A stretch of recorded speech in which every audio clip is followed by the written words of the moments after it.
رسول الله نحمده ونصلي على رسوله الكريم اما بعد فاعوذ بالله من الشيطان الرجيم بسم الله الرحمن الرحيم رب اشرح لي صدري ويسر لي امري واحلل عقدة من لساني يفقهوا قولي اذا سألك عبادي عني فاني قريب اجيب دعوة الداعي اذا دعان فَلْيَسْتَجِيبُوا لِي وَلْيُؤْمِنُوا بِي لَعَلَّهُمْ يَرْشُدُونَ۔ اور جب میرے بندے آپ سے میرے بارے میں سوال کریں تو کہہ دیجئے بے شک میں قریب ہوں، میں پکارنے والے کی پکار کا جواب دیتا ہوں۔ جب وہ مجھے پکارے تو ان کو چاہیے کہ وہ بھی میرا حکم مانیں اور مجھ پر ایمان رکھیں تاکہ وہ ہدایت پا جائیں۔ کہ اللہ سبحانہ وتعالیٰ کی تسبیح کرنے کا کیا فائدہ ہے، اس بارے میں ایک حدیث آتی ہے۔ ابو ذر رضی اللہ عنہ نے عرض کیا، یا رسول اللہ صلی اللہ علیہ وسلم، میرے ماں باپ آپ پر قربان، اللہ عز و جل کو کون سا کلام زیادہ پسند ہے؟ آپ نے فرمایا، جو اللہ تعالیٰ نے اپنے فرشتوں کے لیے پسند کر رکھا ہے، سبحان ربی و بحمدہ، سبحان ربی و بحمدہ۔ حقیقت یہ ہے کہ ساری مخلوق اللہ تعالیٰ کی تسبیح بیان کر رہی ہے۔ قرآن مجید میں آتا ہے، تسبح لہ السماوات السبع والارض ومن فیہن وَإِن مِّن شَيْءٍ إِلَّا يُسَبِّحُ بِحَمْدِهِ وَلَٰكِن لَّا تَفْقَهُونَ تَسْبِيحَهُمْ إِنَّهُ كَانَ حَلِيمًا غَفُورًا۔ ساتوں آسمان اور زمین اور جو کچھ ان میں ہے سب اس کی تسبیح کر رہے ہیں، بلکہ کوئی بھی چیز ایسی نہیں جو اس کی حمد کے ساتھ اس کی تسبیح نہ کر رہی ہو، لیکن تم ان کی تسبیح کو سمجھتے نہیں، کیونکہ ہر ایک کا اپنا اپنا انداز ہے۔ وہ بڑا بردبار اور معاف فرمانے والا ہے۔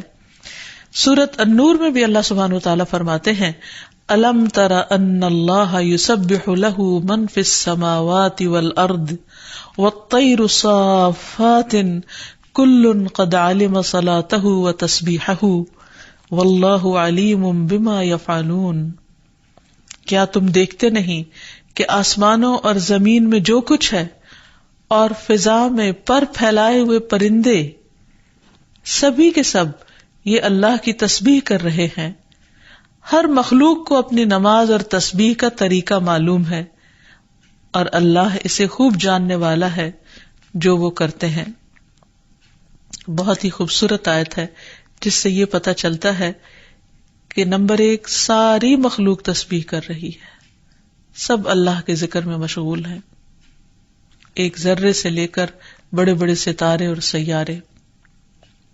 اور پھر خصوصاً پرندوں کی بات کی گئی، یعنی زمین اور آسمان کی مخلوق تو کر ہی رہی ہے تسبیح، لیکن ان دونوں کے درمیان جو پرندے اڑتے ہوئے نظر آ رہے ہیں اور بعض اوقات صفوں کی شکل میں، یعنی صف باندھے ہوئے یا پر پھیلاتے ہوئے اور سکیڑتے ہوئے یا اڑتے ہوئے، سب مل کر یا اکیلے اکیلے، یہ سب اللہ سبحانہ وتعالیٰ کی پاکی بیان کرتے ہیں۔ ویسے بھی آپ نے دیکھا ہوگا کہ صبح اور شام کے اوقات میں بڑے بڑے درختوں پر بیٹھے ہوئے ہزاروں کی تعداد میں پرندے یک زبان ہو کر اللہ سبحانہ وتعالیٰ کی تسبیح کر رہے ہوتے ہیں، ذکر کر رہے ہوتے ہیں۔ فرمایا یہ سب اللہ کی تسبیح کرتے ہیں۔ تیسری بات یہ فرمائی گئی کہ ہر مخلوق کو اپنی نماز اور تسبیح کا طریقہ معلوم ہے۔ کس قدر دلچسپ اور خوبصورت بات ہے کہ پرندہ ہو یا چیونٹی ہو یا کوئی بڑے سے بڑا جانور ہو یا ستارہ اور سیارہ ہو، ہر ایک کو تسبیح بھی معلوم ہے، یعنی اللہ کا ذکر کیسے کرنا ہے، اور یہ بھی معلوم ہے کہ اس کا کام کیا ہے، وہ کیوں پیدا کیا گیا ہے، یعنی اس کو اپنے مقصد زندگی کا بھی معلوم ہے، اور پھر اللہ تعالیٰ کی عبادت اور اطاعت کے طریقے کیا ہیں، اس کے لیے کون سی راہیں مقرر کر دی گئی ہیں، یہ بھی اس کو خوب معلوم ہے۔ تو اس میں حیرت کی بات یہ ہے کہ اگر ساری مخلوق یہ جانتی ہے تو پھر انسان کا انجان بننا اس کے لیے کس قدر خطرناک ہے۔ اللہ تعالیٰ نے سب کچھ انسان کے لیے پیدا کیا اور وہ ساری چیزیں انسان کی خدمت میں خوب لگی ہوئی ہیں، لیکن انسان کو جس کے لیے پیدا کیا گیا، انسان اس مقصد کو بھول گیا اور اپنے رب سے غافل ہو گیا۔ تو اس لیے اگر ہم تسبیح نہیں کریں گے تو ہم ساری کائنات سے الگ ہو جائیں گے. وہ سب تو اللہ کے وفادار، فرما بردار، تسبیح گزار، اور ہم اللہ سے غافل. یہ دل کیسے گوارا کر سکتا ہے؟ اس لیے زیادہ سے زیادہ اللہ سبحانہ وتعالیٰ کی تسبیح کرنی چاہیے. ایک حدیث سے یہ بھی پتہ چلتا ہے کہ چیونٹیاں بھی اللہ کی تسبیح کرتی ہیں. جب ایک موقع پر کسی نے چیونٹیوں کو جلا دیا تو اللہ سبحانہ وتعالیٰ نے ان سے یہی کہا کہ تم نے گروہوں میں سے ایک ایسے گروہ کو جلا دیا جو اللہ کی تسبیح بیان کرتا ہے، اور ویسے بھی آگ کا عذاب اللہ کے سوا کسی اور کو دینے کا حق نہیں. پھر اسی طرح جو کھانا ہم کھاتے وہ بھی اللہ کی تسبیح کرتا ہے. عبداللہ بن مسعود رضی اللہ عنہما بیان کرتے ہیں کہ ہم آپ صلی اللہ علیہ وسلم کے زمانے میں کھاتے وقت کھانے کی تسبیح سنتے تھے، یعنی نبی صلی اللہ علیہ وسلم سنوا سکتے تھے کہ کس طرح کھانا تسبیح کر رہا ہے. پھر اسی طرح فرشتے بھی اللہ تعالیٰ کی تسبیح کرتے ہیں، جس کا وہ اقرار خود کر رہے تھے کہ وَنَحْنُ نُسَبِّحُ بِحَمْدِكَ وَنُقَدِّسُ لَكَ، کہ ہم تیری حمد کے ساتھ تیری تسبیح کرتے ہیں اور تیری پاکی بیان کرتے ہیں. قرآن مجید میں سورۃ الشورى میں بھی آتا ہے وَالْمَلَائِكَةُ يُسَبِّحُونَ بِحَمْدِ رَبِّهِمْ، اور فرشتے اپنے رب کی حمد کے ساتھ اس کی تسبیح کرتے ہیں، یعنی تعریف بھی کرتے ہیں، تسبیح بھی کرتے ہیں. تسبیح کا مطلب ہوتا ہے اللہ تعالیٰ کو ہر عیب اور نقص سے پاک قرار دینا، اور حمد ہوتا ہے اللہ تعالیٰ کی تعریف بیان کرنا، یعنی اس کی خوبیوں پر اور اس کے کمالات پر اس کی تعریف کرنا. پھر اسی طرح وہ فرشتے جو عرش کو اٹھائے ہوئے ہیں وہ بھی اللہ تعالیٰ کی تسبیح کرتے رہتے ہیں. الذین یحملون العرش ومن حولہ یسبحون بحمد ربہم، جو فرشتے عرش اٹھائے ہوئے ہیں اور جو اس کے ارد گرد ہیں سب اپنے پروردگار کی حمد کے ساتھ اس کی تسبیح کرتے ہیں. ایک اور جگہ پر آتا ہے وَتَرَى الْمَلَائِكَةَ حَافِّينَ مِنْ حَوْلِ الْعَرْشِ يُسَبِّحُونَ بِحَمْدِ رَبِّهِمْ. نیز اس دن آپ دیکھیں گے، یعنی قیامت کے دن، کہ فرشتے عرش کے گرد حلقہ باندھے اپنے پروردگار کی تعریف کے ساتھ تسبیح کر رہے ہیں. پھر اسی طرح بعض مواقع پر جب وحی نازل ہوئی تو نزول وحی کے وقت حاملین عرش سے لے کر تمام انسانوں کے فرشتوں نے تسبیح کی، یعنی انسان کی ہدایت کے لیے اتنی بہترین کتاب اتاری جا رہی تھی. اور تسبیح فرشتوں کی خوراک بھی ہے، یعنی جیسے ہم انسان کھانا پینا کرتے ہیں اسی طرح فرشتوں کو کسی مادی چیز کے کھانے کی ضرورت نہیں ہوتی، وہ ان کی تسبیح جو ہے وہی خوراک ہے. اس بارے میں حضرت عائشہ کہتی ہیں کہ میں نے نبی صلی اللہ علیہ وسلم سے پوچھا کہ دجال کے زمانے میں ایمان والوں کا کھانا کیا ہوگا، یعنی اتنا فتنے کا دور ہوگا اور ہر شخص چھپ جائے گا اور چاہے گا کہ وہ اس فتنے سے بچ جائے، تو پھر وہ کیا کھائے گا؟ آپ نے فرمایا جو فرشتوں کا ہے، یعنی تسبیح، تکبیر، تحمید، تحلیل، یعنی اللہ تعالیٰ کی حمد و ثنا کرنا، اللہ کا ذکر کرنا. اور تسبیح کیوں نہ کی جائے؟ کیونکہ اللہ سبحانہ وتعالیٰ نے قرآن مجید میں اپنے حبیب محمد صلی اللہ علیہ وسلم کو بارہا تسبیح بیان کرنے کا حکم دیا ہے. فرمایا فسبح باسم ربک العظیم، سو اپنے بہت عظمت والے رب کے نام کی تسبیح کیا کریں. پھر ہے سبح اسم ربک الاعلی، اپنے رب کے نام کی تسبیح کریں جو سب سے بلند ہے. پھر ہے فسبح بحمد ربک وکن من الساجدین، پس اپنے رب کی حمد کے ساتھ تسبیح کریں اور سجدہ کرنے والوں میں سے ہو جائیں. پھر نبی صلی اللہ علیہ وسلم کو ایک اور جگہ پر صبح و شام اللہ تعالیٰ کی تسبیح کرنے کا حکم دیا گیا. سورۃ طٰہٰ میں اللہ تعالیٰ فرماتے ہیں سو اس پر صبر کرو جو وہ کہتے ہیں، اور سورج طلوع ہونے سے پہلے اور اس کے غروب ہونے سے پہلے اپنے رب کی حمد کے ساتھ تسبیح کرو، اور رات کے کچھ اوقات میں بھی پس تسبیح کرو، اور دن کے کناروں میں بھی، تاکہ تم خوش ہو جاؤ. یعنی خوشی کا راز، اطمینان اور سکون کا راز اللہ تعالیٰ کی تسبیح کرنے میں ہے، جو ذکر کا ایک بہترین طریقہ ہے، اور یہ ایمان والوں کی علامت بھی ہے. کیونکہ قرآن مجید میں آتا ہے انما یؤمن بآیاتنا الذین اذا ذکروا بها خروا سجدا وسبحوا بحمد ربهم وهم لا يستكبرون، کہ ہماری آیات پر تو وہی لوگ ایمان رکھتے ہیں کہ جب انہیں ان کے ساتھ نصیحت کی جاتی ہے تو وہ سجدہ کرتے ہوئے گر پڑتے ہیں، یعنی جھک جاتے ہیں، اور اپنے رب کے حمد کے ساتھ اس کی تسبیح کرتے ہیں اور وہ تکبر نہیں کرتے. یعنی یہ ہوتی ہے مومن کی شان کہ وہ اللہ کی تعریف میں کھویا ہوتا ہے، اللہ کی پاکیزگی بیان کرتا ہے، وہ اپنے رب کی قدر کو پہچانتا ہے اور اپنے کوتاہیوں کو اور اپنی غلطیوں کو، اسی لیے وہ اللہ تعالیٰ کی پاکی بیان کرتا ہے اور اپنے قصور کا اعتراف کرتا ہے، اور اس کی زبان اللہ کے ذکر سے تر رہتی ہے۔ پھر اسی طرح یہ ہے کہ تسبیح تمام مخلوق کے رزق کی کنجی بھی ہے۔ اللہ کے نبی نوح علیہ السلام کی وفات کا وقت جب قریب آیا تو انہوں نے اپنے بیٹے سے فرمایا کہ میں تمہیں ایک وصیت کر رہا ہوں، سبحان اللہ و بحمدہ کا ورد کرتے رہنا، یہ ہر چیز کی نماز ہے، اس کے ذریعے مخلوق کو رزق ملتا ہے، تو جو شخص یہ چاہتا ہو کہ اس کے رزق میں کشادگی ہو اسے بھی کثرت کے ساتھ تسبیح کرنی چاہیے۔ جیسے اللہ تعالیٰ قرآن مجید میں حکم بھی دیتے ہیں، یا ایھا الذین آمنوا اذکروا اللہ ذکرا کثیرا وسبحوہ بکرۃ واصیلا، اے ایمان والو اللہ کو بکثرت یاد کیا کرو اور صبح و شام اس کی تسبیح بیان کیا کرو۔ یعنی انسان کو خاص طور پر صبح اور شام کے اوقات میں تسبیح کرنی چاہیے، جس کی تفصیل احادیث میں ہمیں ملتی ہے۔ رسول اللہ صلی اللہ علیہ وسلم خود بھی کثرت کے ساتھ سبحان اللہ و بحمدہ استغفر اللہ و اتوب الیہ کثرت سے پڑھا کرتے تھے کہ پاک ہے اللہ اور اس کی تعریف کے ساتھ، اور میں اللہ تعالیٰ سے بخشش طلب کرتا ہوں اور میں اس کی طرف توبہ کرتا ہوں۔ پھر اسی طرح تسبیح اہل جنت کی پکار بھی ہوگی، دعواہم فیہا سبحانک اللہم، کہ ان کی پکار وہاں ہوگی کہ اے اللہ تو پاک ہے ہر عیب سے، ہر کمی کوتاہی سے، ہر نقص سے، یعنی تو بے عیب ہے، منزہ ہے۔ اور یہ اللہ سبحانہ وتعالیٰ کو نہایت پسند ہے کہ اس کی کوئی مخلوق اس کی پاکی بیان کرے، کیونکہ وہ اس کا مستحق ہے، وہ ہے ہی پاک۔ پھر یہ ہے کہ اہل جنت بھی صبح و شام اللہ تعالیٰ کی تسبیح بیان کریں گے، اس لیے ضروری ہے کہ انسان یہ سلسلہ دنیا سے ہی شروع کر دے۔ اہل جنت کی تسبیح جو ہے وہ ان کی سانسوں میں جاری کر دی جائے گی، اور پھر جو لوگ اللہ تعالیٰ کی تسبیح نہیں کرتے وہ دراصل بد نصیب ہیں، کیونکہ وہ اتنی بڑی خیر سے محروم ہو رہے ہیں جو دنیا میں ان کے لیے سکون کا باعث ہے اور آخرت میں ان کے لیے رب کے قرب کا ذریعہ ہوگی۔ تسبیح کے لیے جو الفاظ استعمال ہوتے ہیں اس میں سبحان اللہ و بحمدہ، سبحان ربی الاعلی، سبحان ربی العظیم، یہ تمام کلمات جو ہیں یہ تسبیح کے ہیں۔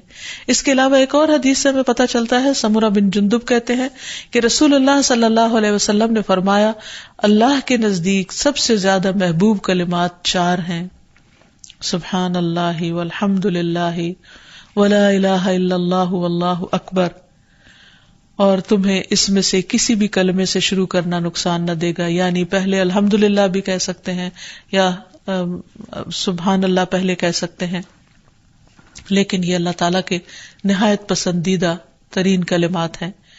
پھر اسی طرح آپ صلی اللہ علیہ وسلم نے یہ بھی فرمایا کہ بے شک تم لوگ اللہ کی عظمت کا جو ذکر کرتے ہو، یعنی تسبیح، تحلیل، تحمید، جو الفاظ بھی کہتے ہو، وہ عرش کے ارد گرد چکر لگاتے ہیں، ان کی ایسی بنبناہٹ ہوتی ہے جیسے شہد کی مکھیوں کی بنبناہٹ، وہ اپنے کہنے والے کا ذکر اللہ کے ہاں کرتے ہیں، کیا تم نہیں چاہتے کہ اللہ کے ہاں تمہارا ذکر ہوتا رہے؟ تو اس سے پتہ چلتا ہے کہ انسان اگر یہ چاہتا ہے کہ اللہ سبحانہ وتعالیٰ کے ہاں اس کا ذکر ہو تو اس کو چاہیے کہ دنیا میں وہ کثرت کے ساتھ تسبیح کرے، کیونکہ یہ اس کے لیے تمام چیزوں سے بہتر ہے۔ تسبیحات کا پڑھنا تمام چیزوں سے بہتر ہے۔ ابو ہریرہ کی روایت میں آتا ہے کہ رسول اللہ صلی اللہ علیہ وسلم نے فرمایا، سبحان اللہ والحمد للہ ولا الہ الا اللہ واللہ اکبر، کہ اللہ پاک ہے اور سب تعریفیں اسی کے لیے ہیں، اللہ کے سوا کوئی معبود نہیں اور اللہ سب سے بڑا ہے، یہ کہنا میرے نزدیک ہر اس چیز سے محبوب ہے جس پر سورج طلوع ہو، یعنی بڑے بڑے سونے چاندی کے ڈھیر سے بھی زیادہ پسندیدہ تھا نبی صلی اللہ علیہ وسلم کے نزدیک ان کلمات کا ذکر کرنا، ورد کرتے رہنا۔ پھر اسی طرح یہ کلمات جو زبان پر بہت ہلکے ہیں اور میزان میں بہت بھاری ہیں اور الرحمن کو بہت ہی پیارے ہیں، وہ ہیں سبحان اللہ و بحمدہ، سبحان اللہ العظیم۔ پھر ایک بار تسبیح پڑھنے سے زمین و آسمان بھر جاتا ہے۔ رسول اللہ صلی اللہ علیہ وسلم نے فرمایا، طہارت نصف ایمان کے برابر ہے، اور الحمدللہ کہنا میزان کو بھر دیتا ہے۔ سبحان اللہ اور الحمدللہ کہنے سے زمین و آسمان کے درمیانی فضا بھر جاتی، یعنی کتنا فاصلہ ہے زمین و آسمان کے بیچ کا، لیکن انسان کیا اس کے لیے بھی اس کو کچھ مشکل ہے کہ اللہ سبحانہ و تعالیٰ کی محبت کے ساتھ پاکی بیان کرے اور تسبیح کرے، جس کا ریوارڈ اتنا بڑا ہے اس کے لیے. آج دنیا میں انسان کو وہ نظر نہیں آتا، لیکن کل قیامت کو انسان ایک ایک نیکی کا محتاج ہوگا تو وہاں اس کو اس کی قدر آئے گی. اس لیے بہتر ہے کہ آج اپنے لیے انسان ذخیرہ اور سرمایہ اکٹھا کر لے. پھر اسی طرح انسان جب تسبیح کرتا ہے تو اس کے گناہ بھی مٹتے ہیں، یعنی ایک طرف اس کی نیکیوں میں اضافہ ہوتا ہے اور دوسری طرف اس کے گناہوں کو جھاڑنے کا ذریعہ بنتا ہے. انس رضی اللہ عنہ کہتے ہیں کہ رسول اللہ صلی اللہ علیہ وسلم ایک ایسے درخت کے پاس سے گزرے جس کے پتے سوکھ چکے تھے. آپ نے اس پر لاٹھی ماری تو اس کے پتے جھڑنے لگے. پھر آپ نے فرمایا الحمدللہ وسبحان اللہ ولا الہ الا اللہ واللہ اکبر سے اسی طرح گناہ جھڑتے ہیں جس طرح اس درخت کے پتے جھڑے ہیں. پھر اسی طرح یہ 100 اونٹوں سے افضل عمل ہے. نبی صلی اللہ علیہ وسلم نے فرمایا جس نے سورج طلوع ہونے اور اس کے غروب ہونے سے قبل 100 بار سبحان اللہ کہا تو یہ اس کے لیے 100 اونٹوں سے بہتر ہے. یعنی اتنی بڑی کمائی اور نیکیوں کا اتنا بڑا ذخیرہ ہے. پھر اسی طرح تسبیح کے کچھ اور کلمات ہیں کہ جن سے آسمان کے دروازے کھل جاتے ہیں. ابن عمر کہتے ہیں کہ ہم رسول اللہ صلی اللہ علیہ وسلم کے ساتھ نماز پڑھ رہے تھے کہ جماعت میں سے ایک آدمی نے کہا اللہ اکبر کبیرہ والحمد للہ کثیرا وسبحان اللہ بکرۃ واصیلا. تو رسول اللہ صلی اللہ علیہ وسلم نے فرمایا اس طرح کے کلمات کہنے والا کون ہے؟ جماعت میں سے ایک آدمی نے عرض کیا اے اللہ کے رسول میں ہوں. آپ نے فرمایا کہ مجھے تعجب ہوا کہ اس کے لیے آسمان کے دروازے کھولے گئے. ابن عمر فرماتے ہیں کہ میں نے ان کلمات کو پھر کبھی نہیں چھوڑا جب سے اس کے بارے میں میں نے رسول اللہ صلی اللہ علیہ وسلم کو یہ فرماتے ہوئے سنا کیا کہ اس شخص کے لیے آسمان کے دروازے کھول دیے گئے، یعنی ان کلمات کے پڑھنے کی وجہ سے. پھر تسبیحات کا پڑھنا جنت میں درخت لگانے کا سبب بنتا ہے. پھر اسی طرح انسان کے تمام جوڑوں کا صدقہ ہر روز اس پر واجب ہو جاتا ہے اور یہ تسبیحات اس کے لیے ہر جوڑ سے صدقے کا باعث بنتی ہیں. پھر یہ ہے کہ تسبیحات عمر میں اضافے کا ذریعہ بھی بنتی ہیں. نبی صلی اللہ علیہ وسلم نے فرمایا اللہ کے نزدیک اس مومن سے افضل کوئی نہیں جسے حالت اسلام میں لمبی عمر دی گئی ہو اس کی تسبیح و تکبیر اور تحلیل کی وجہ سے. پھر اسی طرح انسان کے لیے یہ تسبیحات محرومی سے بچاؤ کا ذریعہ بھی ہیں. رسول اللہ صلی اللہ علیہ وسلم نے فرمایا کچھ دعائیں ایسی ہیں جن کو 100 مرتبہ پڑھنے والا کبھی محروم نہیں ہوتا. سبحان اللہ والحمد للہ ولا الہ الا اللہ واللہ اکبر. یعنی جب انسان کو کوئی حاجت ہو، کوئی ضرورت ہو، کوئی مشکل ہو، کوئی پریشانی ہو تو اللہ سبحانہ و تعالیٰ کا ان الفاظ کے ساتھ ذکر کرنا شروع کر دے، تسبیح کرنا شروع کر دے، کیونکہ یہ باقی رہنے والی نیکیاں ہیں اور دنیا میں بھی انسان کو فائدہ دیتی ہیں اور آخرت میں بھی انسان کے لیے آگ سے بچاؤ کا ذریعہ ہے. حدیث میں آتا ہے رسول اللہ صلی اللہ علیہ وسلم نے فرمایا اپنا بچاؤ حاصل کر لو. صحابہ نے عرض کیا اللہ کے رسول کیا دشمن آ گیا؟ آپ نے فرمایا نہیں، لیکن جہنم سے تمہارا بچاؤ سبحان اللہ والحمد للہ ولا الہ الا اللہ واللہ اکبر سے ہے. اور یہی کلمات باقیات صالحات ہیں. پھر اسی طرح دل کی گھٹن اور سینے کی تنگی کا علاج بھی تسبیح میں ہے. پریشانی، ڈر اور خوف کو دور کرنے کا ذریعہ بھی تسبیحات ہیں. تو ہر موقع کی مناسبت سے انسان کو تسبیح کرتے رہنا چاہیے. جب نعمت کی تکمیل ہو، جیسے نبی صلی اللہ علیہ وسلم نے جب اپنا مشن مکمل کر لیا اور اللہ سبحانہ و تعالیٰ نے ان کی گواہی دے دی کہ ان کا کام پورا ہو چکا ہے، تو اس وقت یہ سورت نازل ہوئی اذا جاء نصر اللہ والفتح ورأیت الناس يدخلون فی دین اللہ افواجا فسبح بحمد ربک واستغفر انہ کان توابا.